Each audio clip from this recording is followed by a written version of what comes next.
Hi hello നമസ്കാരം. Big boss season 7 നിന്നും സ്വയം വിരമിച്ച ഒരു വ്യക്തി നമ്മുടെ സ്വന്തം രേണുസുതി. എനിക്ക് ഒരുപാട് സങ്കടം തോന്നി. കാരണം എന്ന് വെച്ചാൽ രേണുസുതി ഉള്ള ഒരു ഇതുകൊണ്ടാണ് ബിഗ് ബോസ് ഞാൻ കാണാൻ വേണ്ടി തുടങ്ങി തന്നെ. കോമഡി ആണെങ്കിലും നല്ല നല്ല കാര്യങ്ങളാണെങ്കിലും ഒക്കെ എല്ലാവർക്കും അതായത് നല്ല രീതിയിലൊരു ഒരു സ്പെഷ്യാലിറ്റി ഉള്ളൊരു വ്യക്തി എന്ന് തന്നെ വേണമെച്ചാൽ പറയാം.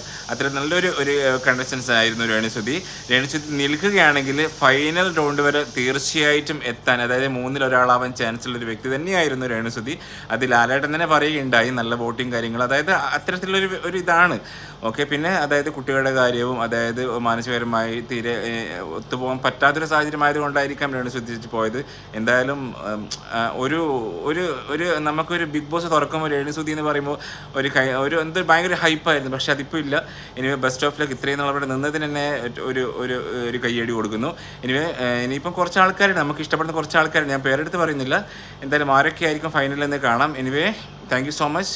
രേണു ചേച്ചി കാണുകയാണെങ്കിൽ ഹാറ്റ്സ് ഓഫ്. എന്താ പറയുക, ബെസ്റ്റ് ഓഫ് ലക്ക്. ഒരുപാട് മിസ് ചെയ്യുന്നുണ്ട്, കാരണം നിങ്ങളുള്ളത് കൊണ്ടാണ് നമ്മൾ, അതായത് ഞാനടങ്ങുന്ന കുറച്ച് ടീംസ് തന്നെ ഈ ബിഗ് ബോസ് കാണാൻ വേണ്ടി തുടങ്ങിയത്.